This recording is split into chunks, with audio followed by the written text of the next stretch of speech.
Kailangan matulog kayo. Kikilos tayo mamayang hating gabi. Tutulog lang pala eh. Dito na ako, sir. Spot pala to. Alright. Andres, tignan mo na yan. Walang signal dito. Kanina ko pa sinubukan. Kumain ka na lang.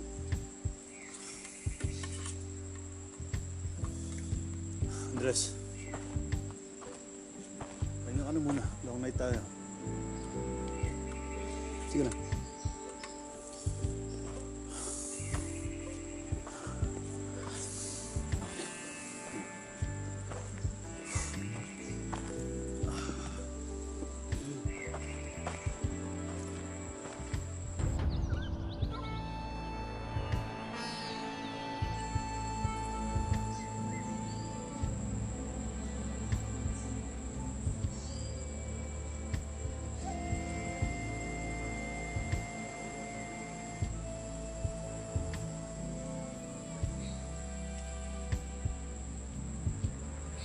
Tumakbo kami. Nasa habang tumatakbo kami, nahulog yung bonnet niya. Bigay daw ng kuya niya. So, kahit ganong kadelikado, pinalikan niya. Pinasakay ko sila sa isang shipping vessel, Marina Pacifica. Pinili ko sila sa kapitan ng barko. Ano daw ba sabi ni Mang Dominic dun sa lupa? Magkano daw ba? 20 million pesos. Sarap isipin. Makabalik tayo doon. Tapos si Junjun makabalik sa atin.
Makalabas ka dito.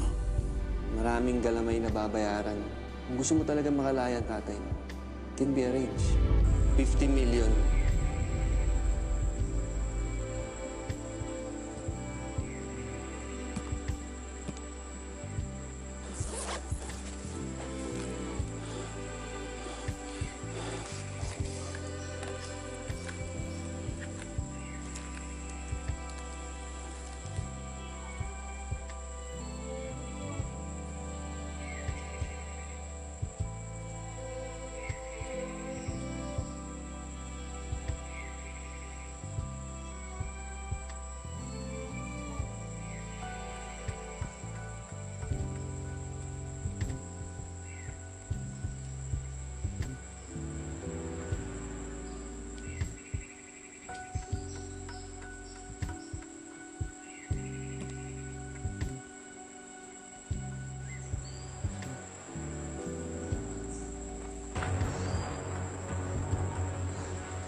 Shark, we've got movement. Papunta na sila sa direksyon natin. Gising. Kailangan natin umalis dito.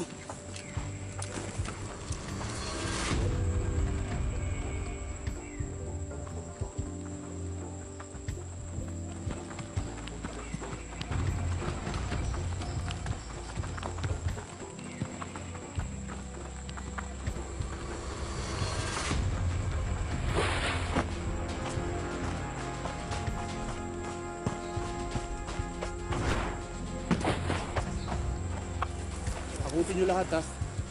Wala tayong iwan dito.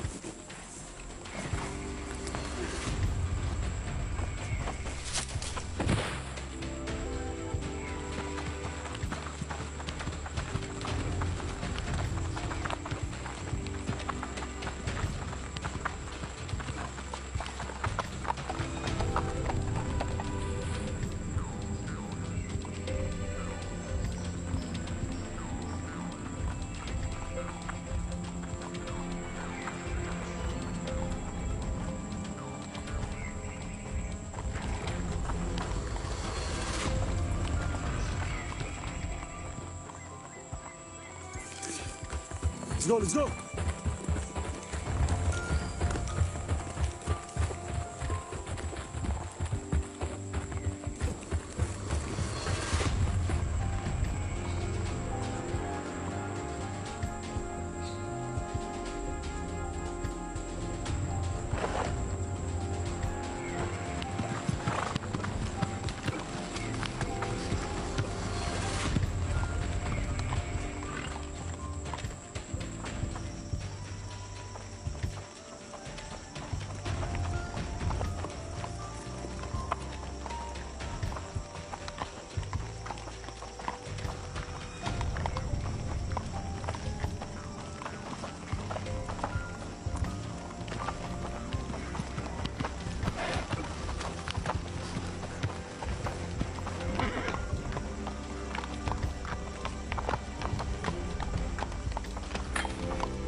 Kami usok. May nagsiga dito. Sir, baka yung mga taga-sityo lang yan. Bilisan nyo.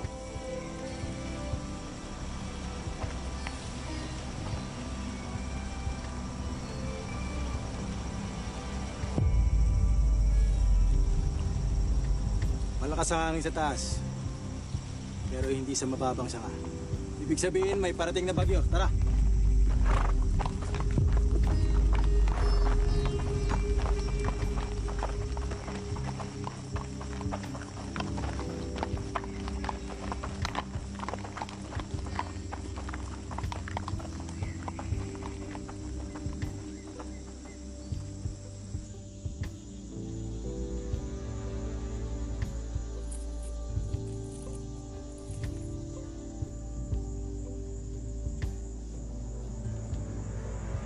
Ayon sa report, may 2 taon na dito ang banggay.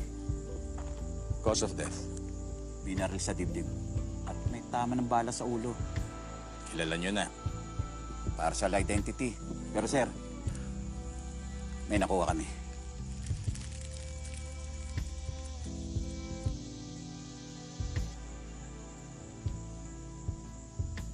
Enrique Agno.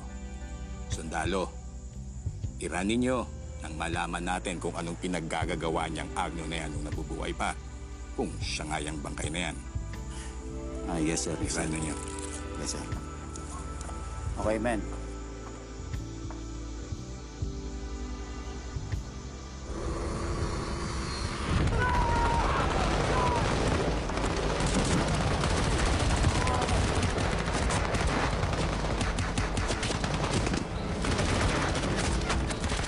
Pinatay nila lahat yung kasama natin! Pakapatayin ko lang to! Paano nila nakakulakan tayo? Pero hindi mo yung butas sa atin! Lion! Get up! May alternate exit sa kaliwa. I'll go over you. Go! Kami! Lumabaw na kayo! Pakapatayin ko itong mga to!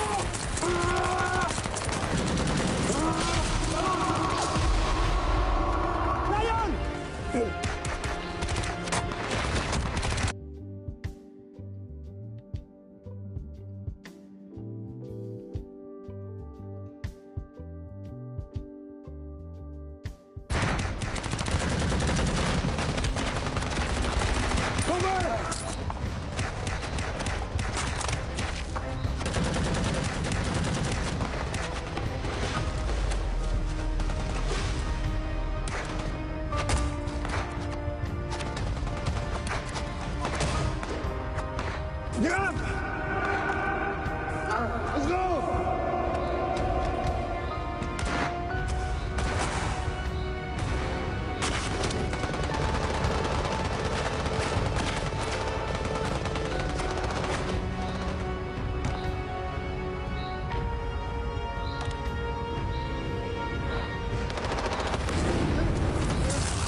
Jaguar, do a perimeter sweep.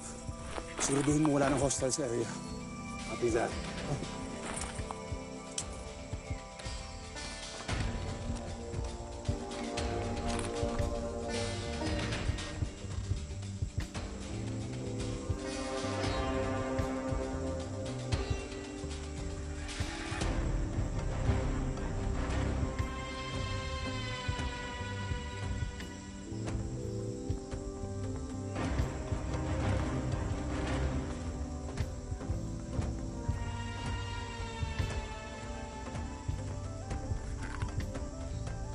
Perimeter secure.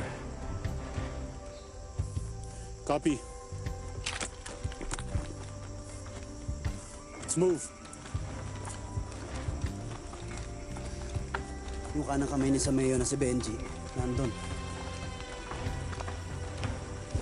At mukhang pupunta sila sa kabayanan para magbaba ng drugs. Ayos. Nabawasan yung kalaban natin, di ba? Huwag muna magpakasaya, Tomas. Marami pa pwedeng mangyari. Nagatid mo naman. Tomas, reminder lang don't slack off. Huwag kang masyadong kampante. Naintindihan mo ba? Karet, madam. Makikita mo si Sparrow. Di ba panahon para magpakasaya? Tama natin natatapos na. Everyone stay focused. Wala tayong choice kundi dumaan sa sityo na yun.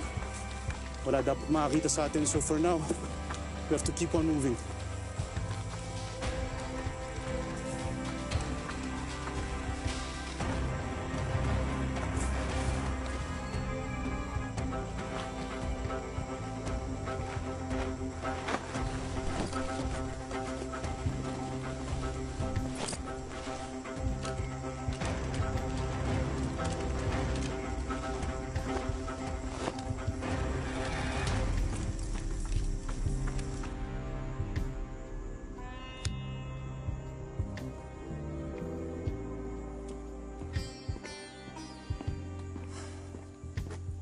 Kuha ako ng kopya ng autopsy report.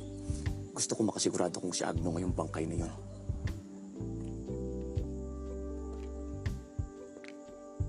Sim.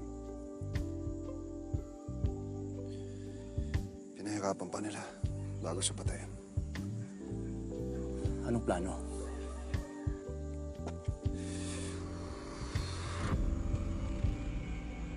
He died with honor. Kailangan mabigyan siya ng maayos na libing. Sige, kung bahala. Alam na rin ni Claire, nagkausap na kami. Alam mo naman na kahit noon pa akong tinatanong niya tungkol sa asawa niya.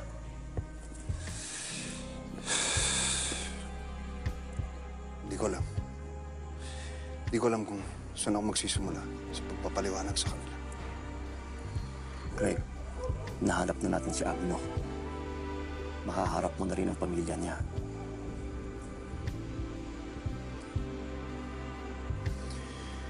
Hindi lang maayos na libing ang kailangan ko para sa kanya. I want a full report. Bigay mo sa akin lahat ng detalye tungkol sa nangyari sa kanya.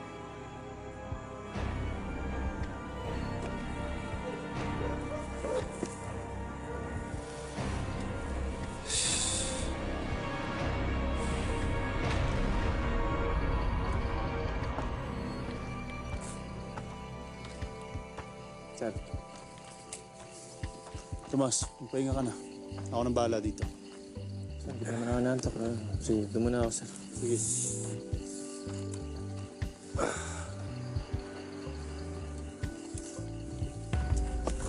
Sir.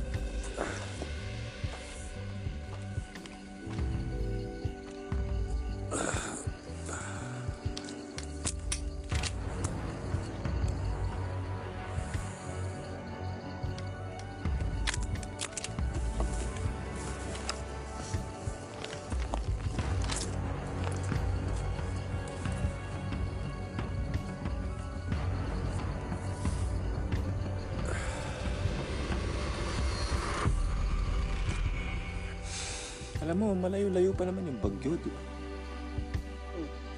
Pero tong partner mo, parang laging dumadaan sa mata ng bagyo. Aside from yung nangyari sa restaurant, ano pa kasi yung ginawa mo? Wow, yung pogi ko naman masyado, ako agad. Okay, fine. Sige. Anong ginawa niya sa'yo? Ay, nangyayalam sa buhay ko eh. Sabi niya, nagmamalasakit lang daw siya. Kaya pinagsabihan ko. Medyo nabarap. Bumabawi naman ako sa kanya eh. Sadyang medyo tagilid lang talaga minsan. Pero ewan ko pa dito sa kaibigan mo. Parang palaging mainit yung ulo niya. Dapat ata hindi Sparrow tawag sa kanya. Alam mo kung ano? Ano? Tasmanian Devil. Alam mo, Tomas, mabuti pang magpahinga ka na. Ha? Good night. Good night.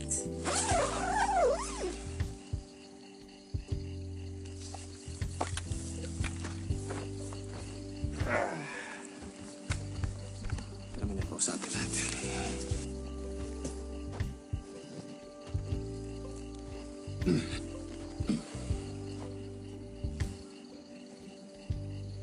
Knock, knock. Knock. Knock, knock. Ano? Sige na. Tutulog na tayo. Medyo. Paupo ako ah. Okay na ba? Inising mo ako para doon.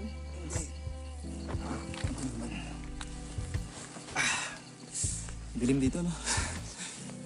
Oo, ang dilim. Pati paningin ko, ang dilim. Uy, sandali lang. Ano yung sabihin ko? Ano? Grabe ka naman. Hindi, kasi parang naisip ko lang na parang sobrang delikado pala ng ganda klaseng trabaho, no? Hindi mo na na-realize. Oh, well, ikaw ba? Gusto mo bang mamatay ka ng may sama ng loob? Ako, hindi. Ano, tinatretan mo ba ako? Hindi. Ito naman, hindi yun ibig ko sabihin, ha? Sinasabi ko lang, baka gusto mong mag-sorry sa akin. Ako? Ako pa yung mag-sorry? Oh, bakit hindi? Gusto mo i-recap ko? Sige, may recap. Oh, sige, ito. Una-una. Una-una, pag ikaw yung nangyayalam sa buhay ko, okay lang. Tapos pag ako hindi, sorry ka naman sa akin. Please, para naman quits na tayo, makatulog na ako. Tsaka, alam ko naman, bad trip ka dahil dun sa babaeng nakita natin sa resto, yung sinabi kong lapitan mo. Doon ka napit. Hi guys, I'm going to do some skincare and also everyday look. So, first of all, I use some toner for my skin. So, let's put a little bit of the product. Be gentle applying it because our skin is very sensitive.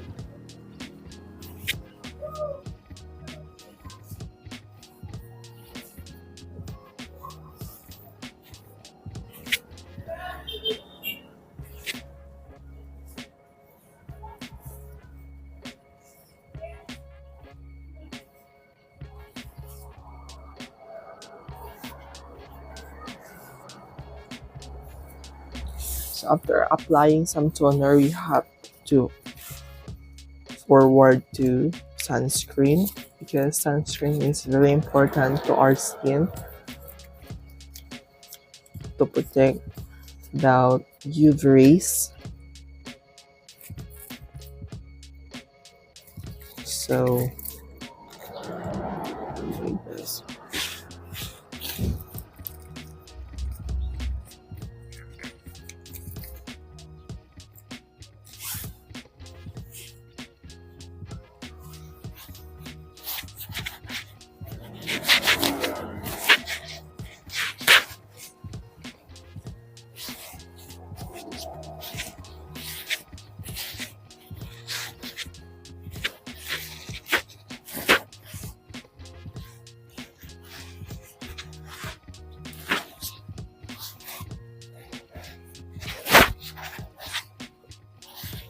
So after applying some sunscreen to our face,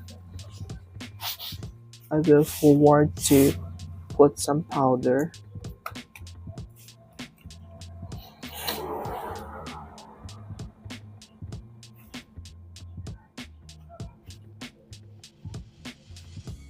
My technique for applying some powder on my face is that you should have to dump it on the powder like this.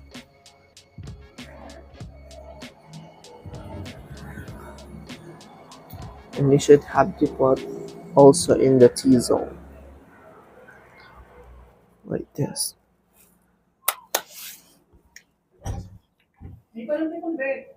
Then apply some lipstick.